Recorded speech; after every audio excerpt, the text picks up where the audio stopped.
शोर की इस दुनिया में जहाँ शब्द अपनी गहराई खो देते हैं, वहीं से कुछ पंक्तियाँ भीतर से उठती हैं। मैं हूँ ऑथर सुशील और आप सुन रहे हैं डेप्थ लाइंस, जहाँ आवाज़ नहीं अर्थ बोलते हैं।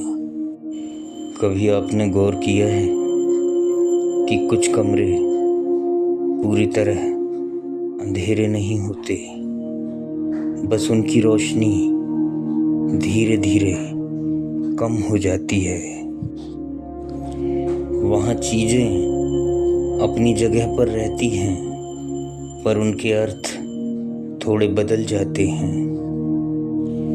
एक कप में बची हुई गर्मी, खिड़की से आती हल्की हवा और कुछ बातें जो कही नहीं जाती फिर भी कमरे में बनी रहती हैं।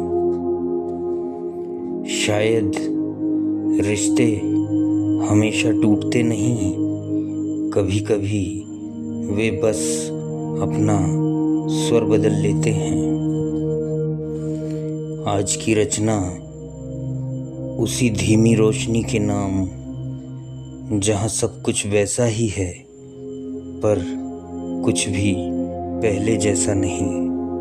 सुनिए धीमी रोशनी का कमरा।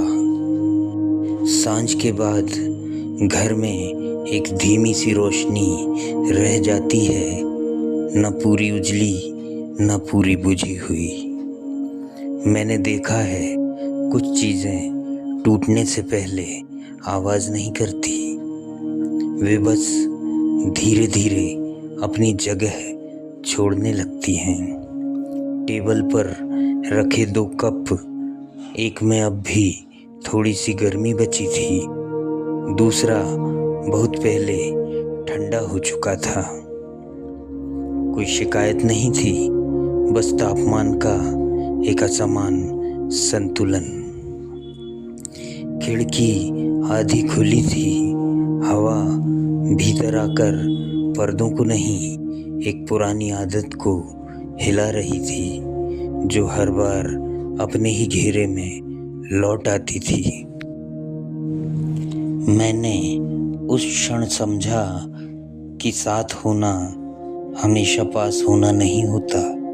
कभी कभी यह बस एक गिरती हुई चीज को दोनों ओर से थाम लेना होता है। बाहर सड़क पर पीली बत्तियां एक एक कर जल रही थीं, जैसे शहर अपने अंधेरे को संगठित करना सीख रहा हो।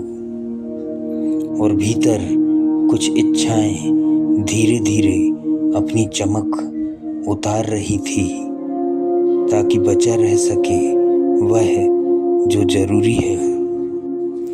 अब प्रेम किसी तेज बहाव का नाम नहीं, वह उस धीमे जल जैसा है जो किनारों को काटता नहीं, बस उन्हें साथ लेकर चलता है।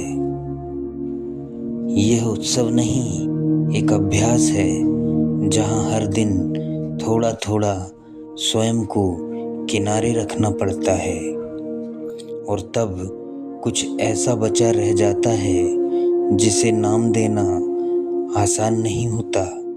कुछ रोशनियाँ बस परतों की तरह आती हैं, ठहरती कम हैं और गुजरते हुए कुछ छोड़ जाती हैं।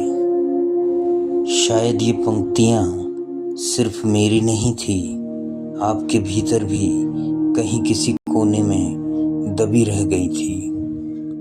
यदि इन पंक्तियों ने आपके भीतर किसी छिपे हुए स्वर को छुआ है, तो इस यात्रा में साथ रहिए, अपना अनुभव साझा कीजिएगा और डेप्थ लाइंस को सब्सक्राइब कीजिए, ताकि अगली गूंज आपसे दूर न जाए।